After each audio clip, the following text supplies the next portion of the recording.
You're listening to Sorry for Asking. Sorry for asking. I'm Cole Connor. And I'm Adam Ramzi. This is where we talk shop, ask questions, Tell stories and laugh some laughs about being creators. as well as consumers of adult content we love watching too.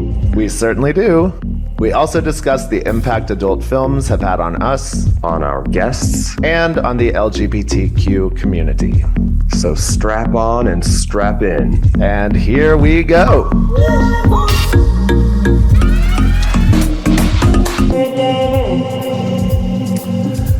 Hello, hello, hello. Oh, hi there. Hi, Cole Connor. Hello, Adam Ramsey. Oh, we'll do that. Okay, we'll did do that that. Ready? again. Okay, hold on. Hi, I'm Adam Ramsey. I'm Cole Connor. And this is Sorry for Asking. Welcome. Welcome. How's it going today? It's good. Yeah, you're good? Yeah. Yeah, I'm good. I'm good. Life is good. It's been moving along. I was just camping in Tennessee. Yes. So I'm back. I'm like reintegrating. It's taking a minute. We have a lot to talk about on our catch-up episode. Yeah. But In 4 weeks. And- Yes. Well, sorry, y'all. We'll get our catch up later because we have a guest today. Why don't have you a tell us guest. about our guest, Mr. Connor? one of my favorite human beings. Oh. All the way from North Carolina, we have Heath Halo with us today. Hi, Heath. You got applause. Yes. How you doing? I'm doing great. You look great. He always looks appreciate great. it. He always looks One great. of my favorite things about Heath Halo is those legs. You want to lift him up You and wanna show lift us? him up? Oh yeah, lift him up and show us. Yeah, just like give us a show. Those Ooh, big gams. big ham hocks. Yep. Yum. But also a super sweet person. Always been just a top-notch guy to me. Yeah, I don't know. I can't speak for he's a everyone. bitch to others. Yeah. No, just kidding. I have not had the pleasure yet. We almost made it happen, but it didn't work out. We got to take care of that. I can't wait. So, what have you been up to lately, Heath? I've been all over the world, actually. And I've never been all over the world. So this experience was like, everything was very exciting to me. So I just got back from Spain. I went to the Grabbies and wow, it was a trip. How was And I it? was there for the blackout. Oh, The blackout? That was interesting. What happened? Yeah. I don't know about this. The whole country lost power. The whole country? The whole country. you didn't see any about No, this? I missed this. Landmass. Was this when I was out of The whole town? landmass. Yes, yeah. I was off the grid camping in Tennessee, so I wasn't looking at my phone for too. 6 whole days. Wow, so all The grid too. of Spain lost power? Yeah. Wow, that must have been scary. Like people were like, It was a trip. I saw pictures of like the people on trains and stuff that were like just got off the train and they're like, where do we go? Whoa. Were you in the hotel in Torremolinos? So no, I had somehow Derek Cage and I took and Just Can't Stop. Took a Troy Uber Daniels. together to the air. Yeah, Troy Yeah. Daniels. So we took a Uber together to the airport. Derek's flight was right behind mine, 10 minutes behind mine. I got in the air and made it to Barcelona, and I guess all the planes right after us were grounded. God. They Wow. canceled them all. It was intense. So I landed actually in Barcelona in the middle of it. Whoa. Oh. Yeah. Was that when you found Super out, or did crazy. they share it on the plane? No, nobody told us anything. I actually made it all the way to my Uber, and he is the one who told me about it. Wow. How long did that Yeah. last? And Like 12 hours. whoa. Okay. Yeah. All right. So was the were the Grabbies Europe your main reason for the trip? Yeah, I had a couple of scenes with Raging Stallion and Naked Sword as well. Okay. So we had a meeting of the minds out there. Is that what we call it? I use it to feel self-important. When did you start this whole journey in adult films? So 2 years ago in April, actually. Okay. What Yeah. made you decide to take such a plunge? I was in the tech tech world. I worked for a startup that I guess was really no longer a startup over the period of time that I was there, and yeah, I was just working a lot, and I made myself a nice little salary, and I had my nice apartment in Fort Lauderdale, and it was great. But I never got to enjoy anything because I worked all the time. And finally, one day, I was just like, you know what? I'm gonna go do something else. And it started out. I was gonna do a podcast with my husband. It was supposed to be about kinks, and we were gonna, travel around and try different kinks. And we didn't know anything about this business, so we were gonna do it on OnlyFans. And then we learned you can't do that kind of stuff on OnlyFans. The kind of stuff. So that fell apart rather quickly. What kind of kinks were you wanting to do? Everything. I mean, the first one that we filmed and talked about was fisting. Okay. And neither one of us, well, he had a little bit of experience with it, and I had zero. So that was super fun. So was the premise going to be that you wanted to like try kinks for the first time, or you wanted to explore kinks that you were already into? No, try things for the first time, or shine some light on some things that I was already into. Just kind of demystify it a little bit, talk about it, talk to the creators and why they enjoyed it, and then why they made content about it, especially. So. Oh, so you would invite other guests onto these scenes? Yeah, who had more experience. You would like collab with people and then talk about it. Yes. Yeah. Who's your husband? Nico Bear. Nico Bear. Is he a big creator as well? He's got a really nice bear niche. And his fans have been good to him throughout this whole journey. He's had like the same loyal folks with him the whole time. Nice. So he kind of just does it as he does it, where I've taken it a bit more serious, as I do everything. Have to go hard. Did you guys start at the same time, or was he already pretty established? No, we started at the same time. Oh, cool. So it was a joint venture. You guys were like, let's do something. It was. Cool. So what were some of the kink scenes that you guys filmed? We only did one. Oh, you only did the fisting one. Okay. We made one podcast episode and filmed one scene for it. Okay. And then I got going and started making money on my own, and I was like, we'll do this. I mean, it's kind of, so this is interesting to me. We talk about this podcast a lot. Like, I started in the studio world. Cole kind of started doing both around the same time. Yeah, it was quick. How were you able to find an audience? Because I feel like you kind of got big really quickly, if I'm not mistaken. How were you able to find an audience so quickly? I don't know. It's a trip. I don't think I had a typical experience either. When it was happening, it all seemed to be going and happening rather quickly. And I was like, whoa, where is this coming from? And I don't know. I met Cole probably when I had about 10. I give it to people like him, really. I think a few of the more popular folks took a chance on me, let me fly out and visit with them and do our thing. And they promoted me well. That helps. I really think that's the secret. It was just some really kick-ass collabs right there at the beginning. Yeah. Who were some that you remember? Stallion, I think. Okay, so you had a bunch of collabs first, and then did Steve Cruz find you, or? Yeah, I mean, I worked with Sean Cody first, but I would say that my real introduction came with working with Steve Cruz on that beach movie. Myrtle Beach. Okay. Yeah. Yeah, Steve is a huge fan of yours. He's told me, yeah. And are you guys neighbors? He lives about 2 hours away. Oh, okay. Cool. So yeah, I can get to him if I need to. What is that what has that partnership been like? So we started talking on set, how we kind of became friends as we kind of nerded out on set. We were like talking about Dune and some other nerdy stuff and cracking each other up. And I think that was kind of where the friendship came from, and where we both noticed that we had like an eye for a creative eye for different stuff. But we just talked about making some parody porn movies. And then it was like, all right, right, we're not going to make parody porn movies, but we can make some. We can make some movies, and we wanted to do something that was a little bit more theatrical and have it for OnlyFans.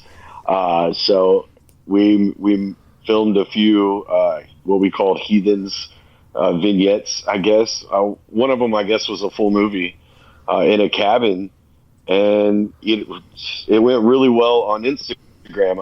I think at that kind of point was when everybody was starting to speak more. I don't know if you've noticed, but it seems like the fans are starting to demand more from creators. They want to hear from us a little bit more. They like to get a little bit of insight into our lives and things like that. And we gave them a story, and it moved really quickly.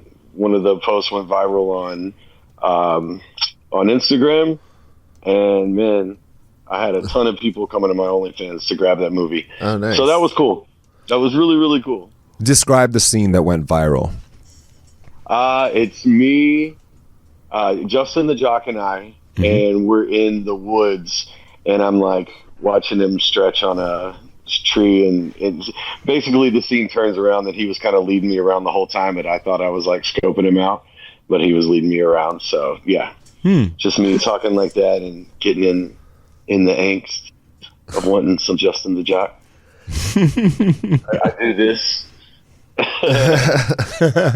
I want to talk about like kind of your childhood and how you like where you come from and what your parents were like, and can you tell us a little bit about how you grew up? Sure. I mean, I grew up in a small town in Texas.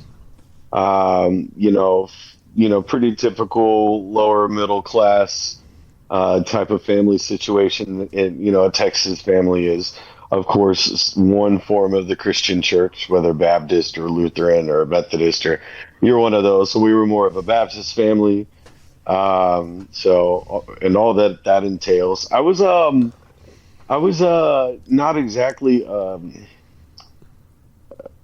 an evident kid growing up that I was gay, but I didn't really get along with some of the more like super masculine guys, like the ones that hunted and fished and things like that. But nobody really assumed I was gay. They just kind of thought I was a wuss. So I kind of skirted by on that, just being a wuss. I'm not gay. I'm just a wuss. I'm just scared of everything. No, but so I really had a decent childhood growing up, and I stayed in Texas pretty much all the way through my young years and my teen years. I graduated from there, and I stuck around for a while in the Dallas area. Okay. Nice. What do you remember what your first exposure to pornography was? It was a videotape. A videotape that got passed around with my friends, and I remember just being so enamored that watching this dude's dick go inside of this chick. It was a straight porn, of course. Yeah. So I was just like fascinated, just like full scene wide on both of them. Sorry, moving my camera around, guys. I suck at this. You see, I wouldn't have been a very good podcaster, see?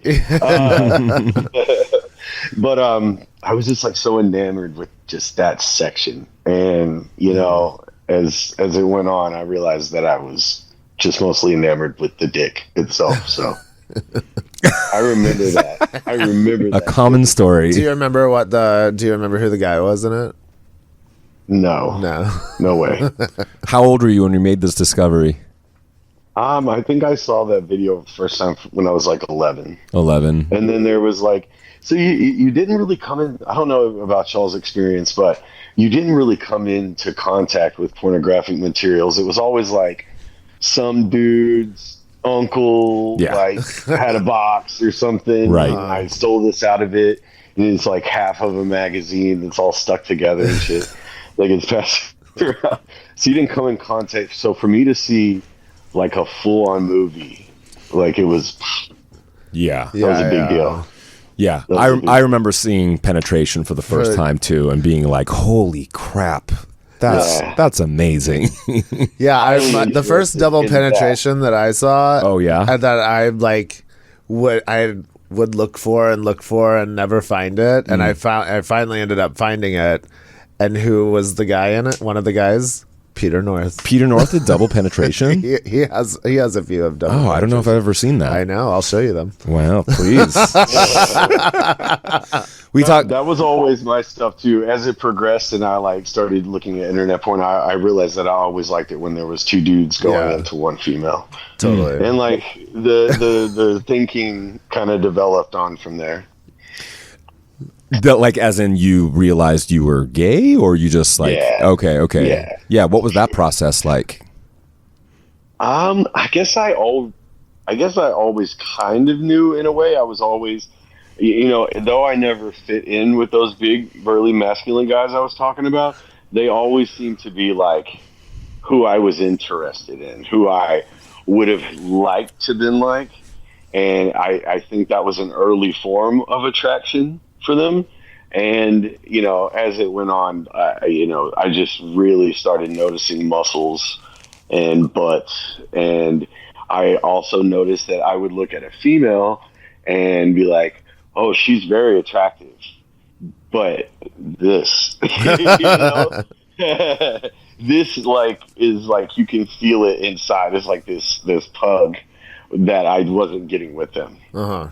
Yep. But I mean, I lived a straight life until 27. 27. Yeah. So you were like, it's not proper to do that in Texas. You just don't do that. do what? You don't come out. But did you experiment with friends? Did you do? Oh yeah. Yeah. Was a total hell. Yeah. Yeah. So you were fucking girls and guys? Oh, okay. But you had. That is a very scary life. You always are worried that it's gonna slip out. Someone's gonna find out. Really, yeah. So who were you? So what guys were you fucking? I mean, this is one of my big gripes with people who consider this an alternate lifestyle and things like that. Is that growing up there was always these guys that were the men's men or the guys on the football teams and things like that. You would never think, but they were interested in it, and you could you get the eyes and things pass and we end up finding each other somehow. Were you kind of masculine presenting during that time as well? Yes. Okay. Yeah. So there are so many ways to unpack this, you're kind of saying that was sort of what you were finding. I think, for a lot of guys, and I would put myself in this category as well, it's you're sort of attracted to the thing that felt like it was furthest away from you. Like the people you wanted most attention from were the ones you wanted to kind of emulate and be around. So it makes sense to me that you guys were all kind of fucking each other on the side and secretly. Did any of them end up coming out that you know of? I've never actually heard of a person from home coming out as gay. I'm sure there are. Yeah. I'm sure there are. So what was it about age 27? What was it when you were like, okay, now it's time to kind of make moves and make this my truth? I was in a program or in a fellowship that kind of urges you to take inventory of yourself. And I had come to that point, and I felt like I had already been in the fellowship for a long time, but I was redoing this process, and I came to this sticking point, something that I couldn't get over that always kind of made me sad, I guess, and was holding me back in some way. Lots of fear and inner resentment and things like that. And I came to that point, and I realized that I had to just finally come out and admit it to myself, and then realize I was going to have to finally admit it to everyone else that I was gay, not bi, not curious, or whatever the hell I told myself. Even though I was a dancer on the Dallas strips when I was 21, 22, I didn't know then. So you mean a go-go dancer? Yeah. You go dance at gay bars? I did. Oh wow. I did in my early 20s. Yeah. Okay. Yeah. And so at 27, when you made this big change, was a big part of it also recognizing that you no longer wanted to sleep with girls? Were you even attracted to girls, or were you just doing it as like a front? It was a front. Okay. I never had a problem getting hard. I never had a problem performing ever. I always enjoyed it. You know, it wasn't like, ugh, that's just, you know, it was an enjoyable experience. But like I said, there was no urge for it. It was like a check the box type of situation, you know? Yeah. You know, it's just this animal. I need to get this out of me type of deal. And, so after I came out, no, I no longer pursued women. It wasn't even really a conscious thing, I don't think.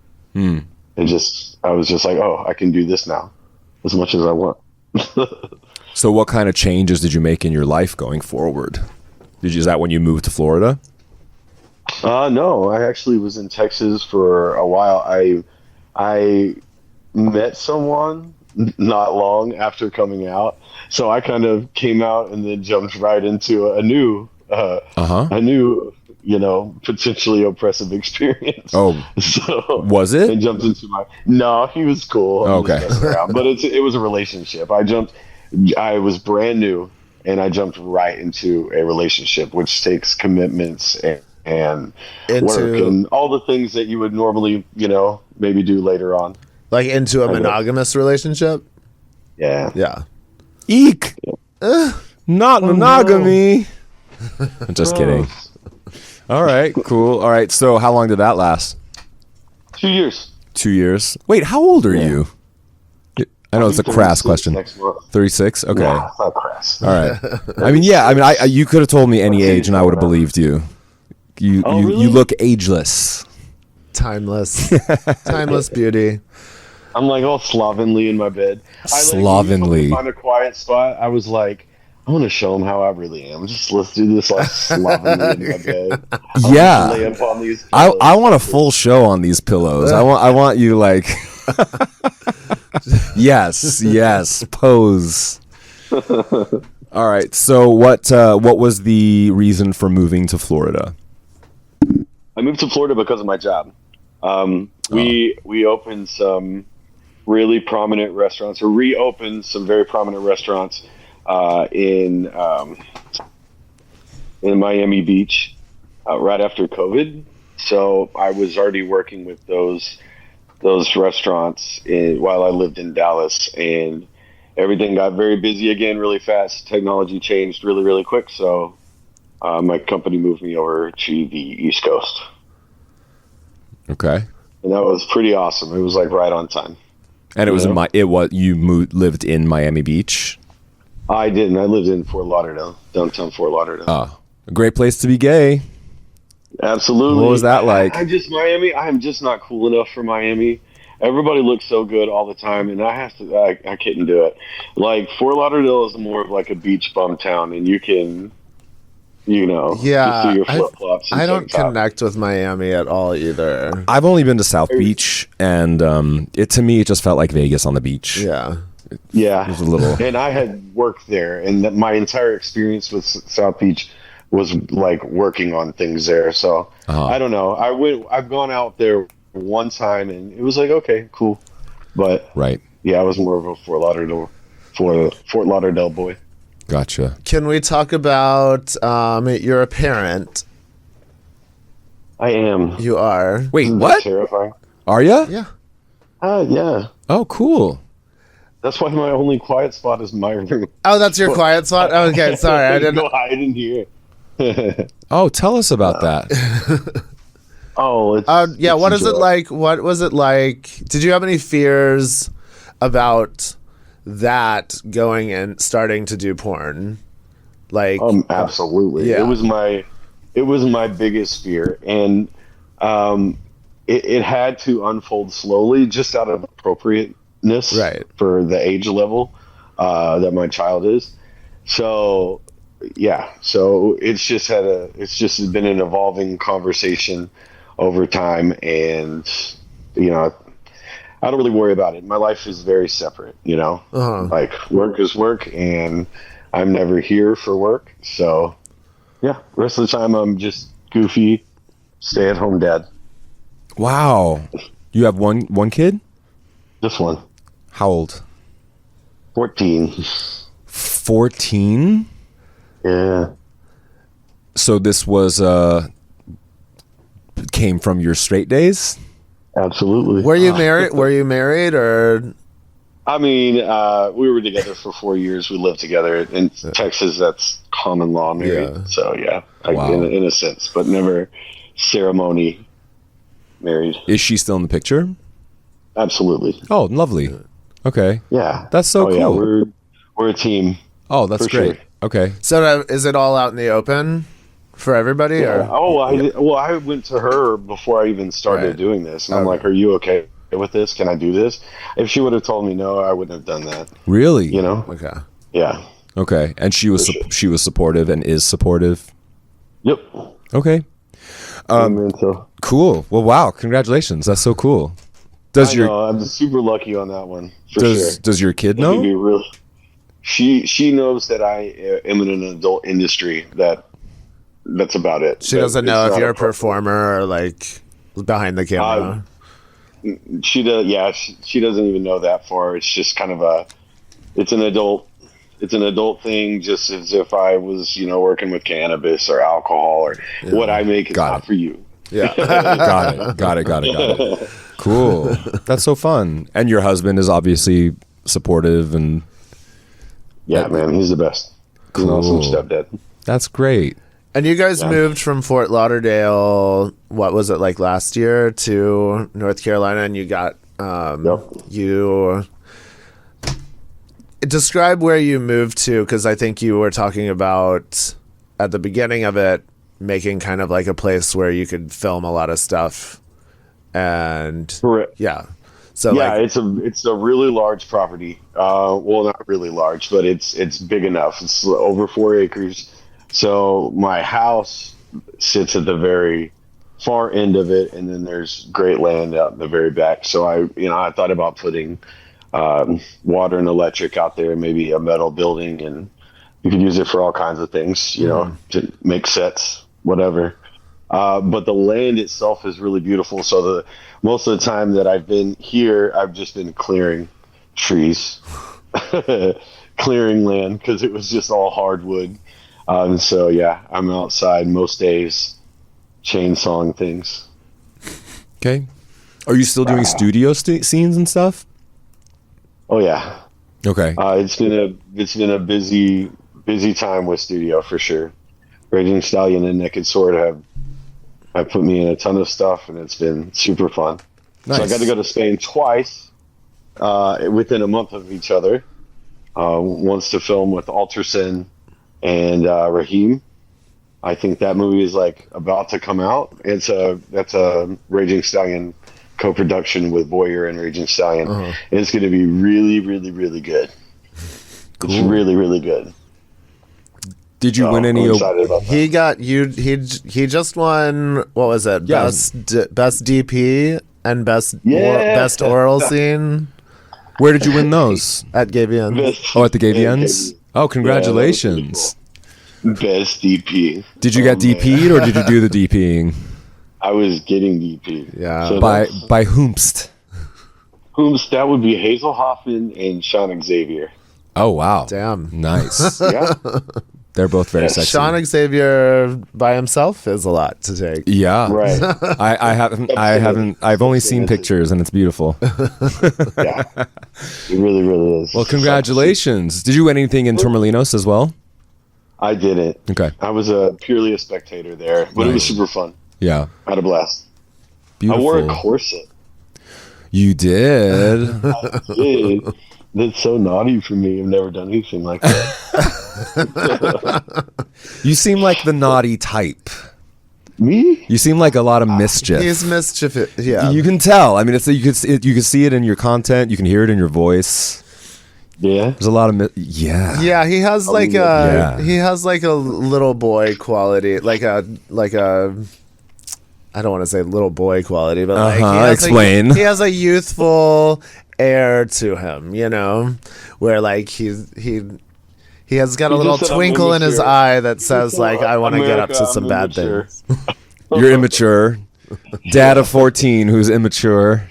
Yeah. Okay. For sure. You ride the line. Yeah, so clearly you must be enjoying it. Are you? How's the process been? Like, are you enjoying making film? Do you prefer studio stuff over content stuff, or what's it all been like? You know what? I really don't have a preference to one over the other. They're both kind of different experiences, you know? Yeah. They're so drastically different. For sure. I mean, when you're doing a studio scene, you're a model. You know that you're going to be twisted and moved and put the way another person sees it and wants it to turn out. And whereas content creation is so much more free flow. And, you know, I've done it different ways with just like, you know, raw and nasty with just a tripod. And then I've done it with a camera person. And, you know, it's all just a vibe. It depends on which one. I think I'm preferring the raw, nasty tripod stuff these days. Yeah. Why is that, you think? Yeah. Explain. I don't know. You know, that was just always the porn that I watched. I never, no offense to all the studios out there. I love you guys. But I never watched studio porn. I was always more of a amateur videos. Yeah. Yeah. Do people still use that term, amateur, to describe like the down home, like I think so. tripod stuff? Yeah. That's the way I kind of see it. With a cameraman, you call it pro-am, I guess, maybe. Oh, I've never heard that. A little step above. Sure. It is a different quality, a different perspective. Pro-am. So, Pro-am. Okay. Yeah. I have not heard that. You taught me something new. I haven't either. Oh, I just made it up. Oh, good. We all learned. Oh, there we go. Wait, Pro-am. you made up pro-am? No. Okay, cool. Yeah, have you was there ever like a moment where you were like, yeah, this makes sense for me, like I like doing this and I want to do it more? I think when I started getting the response on Twitter so quickly, I was like, all right, cool. Like, yeah, I'm jamming, I'm vibing with these people. Okay. And then I went and did my first couple of collabs. My first big collab trip was into LA. That's actually where I met Cole. Okay. That was my first big, you know, foray out there. And I had a great time. I met really cool people. One thing was leading to another, you know, a shoot led to a photo shoot, which led to another photo shoot, which led to, you know, I ended up being on, you know, Erotico and all this other stuff happened from that one little trip. And I was like, this can be done. You know, this can be maximized, I think. And I was just so blown away that I was doing it. It was a trip. Yeah. It really is a trip.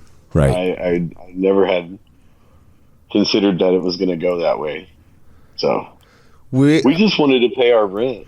That was when we first started with that. Yeah. Let's see if we could just make $1,900, you know? Let's just try and pay for our little one-bedroom apartment. Yeah. Mm-hmm. No.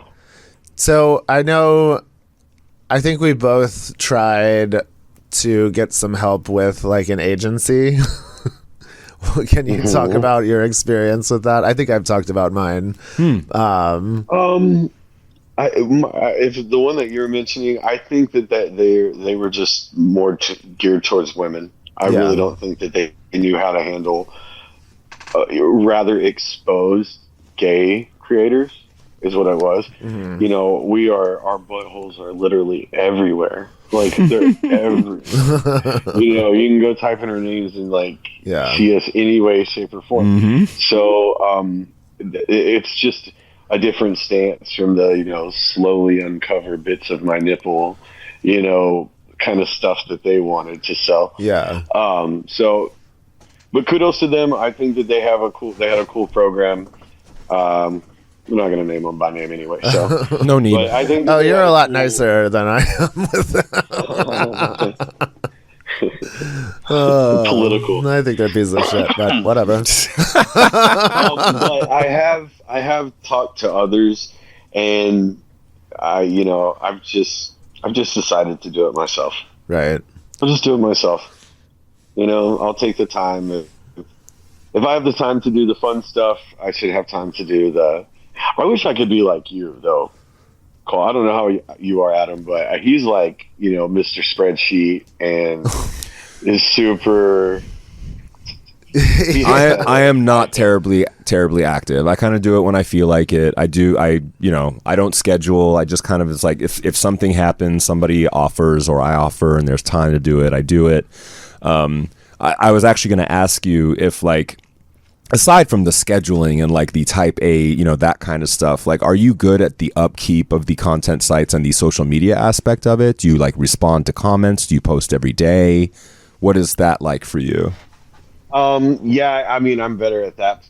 I'm better at that stuff than, editing and things like that. I'll make that part as easy as possible on myself. But, I do stay on top of the socials. Sometimes it's a kick in the balls, though. And sometimes I just don't want to open that stuff. I really don't. So I give myself mental breaks, maybe sometimes too many, but you know what? Fuck it. Yeah. Because it's like, I have spent a whole summer, I'd say last summer, where every single day was dedicated to, engagement. Like, really, every single day I posted. Every day, there was stuff I put thought into, getting to meet with those other guys and be as collaborators, things like that. And, now this summer, I just want to chill it out a little bit, Okay. Maybe I'll catch some stuff on the way, but I don't want to make it the way. Right. Does that make sense? Yeah. I try to, I'm like, I have ideas for reels and stuff all the time, which I know you have to do because a lot of your subscribers are going to come from Instagram by doing reels that are allowed on Instagram. And I have ideas, but then I'm not very good with the follow through because I would need a few more people to help me do it. Yeah. And then it's like, I'm like, when do I put this shit together? It's much easier to do 100%. just a collab when I have someone film me have sex with another person. Yeah. And I don't always have time, or the other person doesn't always have time to do a reel on top of that also. Yeah. Yeah. But I don't know. You were good with reels for a while. I remember. Yeah. Yeah. It takes a ton of I don't want to sound like complaining, like, I have to think of something. And no, but you do. It's work. It's work. You really do. Yeah. You do if you want it to be worth anything, otherwise you're literally just wasting your time and, jerking off. Yeah. Here's my face on Instagram again, So I've just been more chill about it. It's literally not changed a ton anyway. So what's not changed a ton? The engagement. I mean, it stays up there. I feed it every now and then. I feed it when I want, instead of just believing that I had to post something every day. Sure. Do you see it lasting much longer? It never was supposed to anyway. From the very beginning, when I was talking to my husband about doing this, I was like, I think it should have a time limit. Like, I don't think it should be. I'm not trying to like go out in like porn star history or something. I just want to go in. Like I said, we just wanted to pay our rent. Then when we realized that we could actually make like real money with it, I was like, okay, like, here's the plan. We're just going to go in and out, just like bank job. So I didn't want to stick with it for a long time. So it had a 3-year expiration date on it from when we started. Mm-hmm. And how long has it been? 2? It's been 2. Okay. It's May. So. Okay. Yeah. All right. Do you see yourself sticking to the 3-year plan, or are you going to be like, we'll see when we get there? My contract with Falcon is coming up soon, like here in the next month and a half or so. So I won't have any obligations to anyone else. So I'm going to kind of just see where it goes from there. There are some things in this business I would still like to do. I'd still like to do a live sex show. I would still like to work for Minute Play because I love Minute Play. Even though I've never been a video porn guy, I've always like just their stills. I always found sexy with the suits. Okay. You like I hate scenes with suits. I hate being in a scene with a suit because it's like the amount of times that you have to take every piece of the suit off and then put it back on is just. Okay, I can kills see that being me because I've never worked with them. That drives me nuts. I haven't worked with them, but I've had to do scenes in suits before, and I'm like, oh god, I have to like it gets crumpled on the floor over here, and then they're like, all right, put all your clothes back on. We got to do stills. You're like, are you fucking kidding me? Can we do this all like in stages so I don't have to put on a fucking tie again? Oh my god, it's the worst. Okay, so men at play. So men at play is a bucket list item. It is cool. Yeah. Well, that's exciting. Go ahead. Maybe take one more trip or something like that. One more last hurrah. We'll see. Make it to LA, please. Yeah, I need to. I think come back. Summer here is cute. I think it would be appropriate. Started there and kind of finished there. Were you like a fan when you started doing gay film work? Were you a fan of the industry, or were you just like whatever? Like, did you watch porn? Do you like porn? I was just like one of those shitty people that watched it on Pornhub, you know, and I would get clips, and that was an easy place to find probably all these creators' content was getting fed up to Pornhub. I didn't have an understanding of the porno hierarchy. At that time, I just wanted to jerk off. It only took a few seconds, so you know, I would get on Pornhub, and that was. But I didn't have like these guys. I didn't realize that there was these guys who were a force unto themselves, and they were like so many people wanted to watch them fuck, and I didn't know that until I started doing it. So yeah. Yeah. So was there anyone that you were like a huge fan of that you were very excited to work with? Or not really. There was, but I don't want to say. Oh, okay. How classy. They've all been amazing. Okay, cool. For sure. Nice. Yes. Well, it's so exciting to talk to you. I've been curious about you since you graced my phone screen. And I was bummed that we never get together last time, and Zoom broke. Oh yes, right. This is me officially filing a complaint with Zoom. We're on Zoom, so they're listening. You hear that, Zoom? Yeah, the last time we had this scheduled for Heath to be on, we did not get it taped because Zoom was down for the count. It wasn't meant to be. We clearly needed another couple weeks before we talked to you. That's how I took it. Yeah. Well, here we are. Cool. It's going great. I feel like I'm doing great. You're killing it. I mean, that voice is killing. It's kind of killing me. I know he's got that southern accent. Yeah. Yeah. It's just. Yeah. I think of anybody if you ask me like what my type is, it's this one. I totally see it. I totally see it. Well done, sir. Is there anything else you want to share before we let you go? Anything you're excited about coming up? The future of Heath Halo. Are you going to the Grabbies? What was that? Are you going to the American Grabbies? I'm not this month. I'm tired. She's tired. She's tired. Yeah. She's a dad. She's got stuff to do. That trip kicked my ass. Really? I had to sleep for 2 days. Oh my god! Wow. I wasn't ready. Oh my god.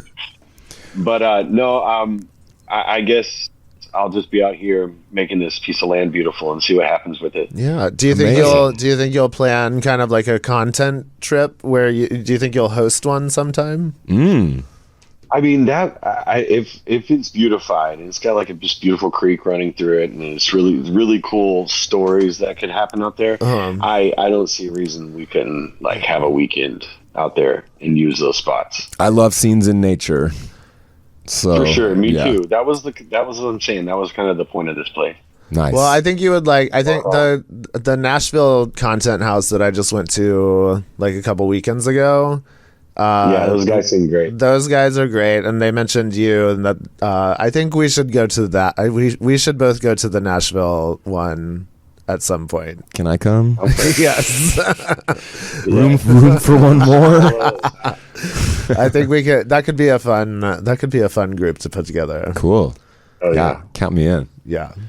All right. Well, it's so lovely to meet you officially. Hope to do it in person sometime. Yeah. Do you have anything else, Mr. Connor? I think I'm good. Cool. All right. Well, thanks for joining us, Mr. Halo.